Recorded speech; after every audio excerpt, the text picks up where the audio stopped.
বাংলাদেশ জামায়াতে ইসলামী ফরিদপুর 1 আসনের প্রার্থী professor doctor Mohammad Ilias মোল্লার পক্ষে রাইট ফর জাস্টিস স্লোগানে মোটর শোভাযাত্রা অনুষ্ঠিত হয়েছে।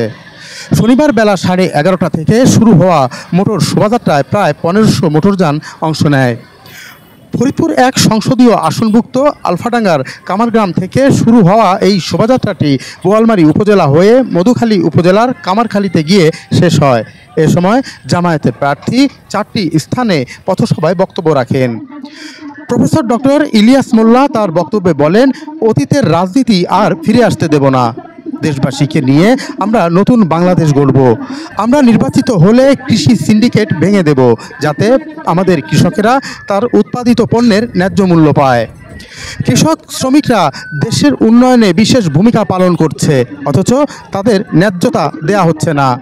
জামায়াতে ইসলামী দেশের প্রান্তিক জনগোষ্ঠীর মৌলিক অধিকার ফিরিয়ে দেবে ইনশাআল্লাহ। এ সময় তিনি বলেন, দেশের মাদক ও দুর্নীতি প্রতিরোধ করা হবে। দেশের যুব সমাজ যাতে সুস্বাস্থ্যের অধিকারী হয় এবং দেশ গঠনে অগ্রণী ভূমিকা পালন করতে পারে সেদিকে গুরুত্ব আরোপ করা হবে।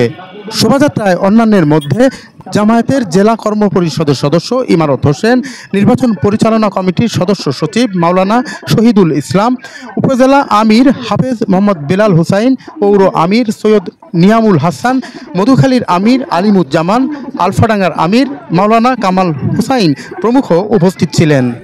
24-এর বিপ্লবের পরে যে সকল বাচ্চা জীবন দিয়েছে, তারা জীবন দেওয়ার পূর্ব মুহূর্তে তাদের যে আকুতি ছিল যে এ দেশ বৈষম্যহীন হবে, এ দেশের সবকিছু মেধার ভিত্তিতে হবে, ধর্ম বর্ণ নির্বিশেষে সকল মানুষ এখানে শান্তিতে বসবাস করবে, নিশ্চিন্তে যাতায়াত করতে পারবে, নেশাগ্রস্ত হবে না, সকল লেখাপড়ার মান ফিরিয়ে আনা হবে এবং দেশ সুষ্ঠুভাবে চলবে, কোন রকম দুর্নীতি অর্থ পাচার থাকবে না।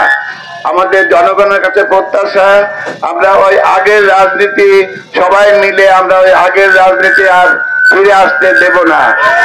নতুন বাংলাদেশ গড়ার জন্য আমরা সবাই মিলে ঐক্যবদ্ধভাবে এগিয়ে যাব ইনশাআল্লাহ।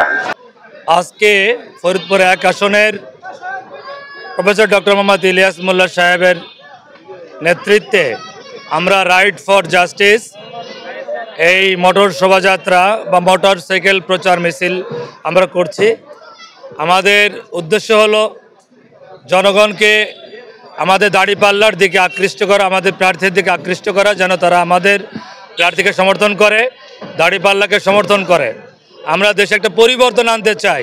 শাসন এবং দুর্নীতির কারণেই আজকে যে বাংলাদেশ পিছিয়ে পড়ে আছে সারা বিশ্ব থেকে, এদেশের দুর্নীতি এবং দুঃশাসন যদি বন্ধ হয় তাহলে এদেশ আবার ঘুরে দাঁড়াবে ইনশাআল্লাহ।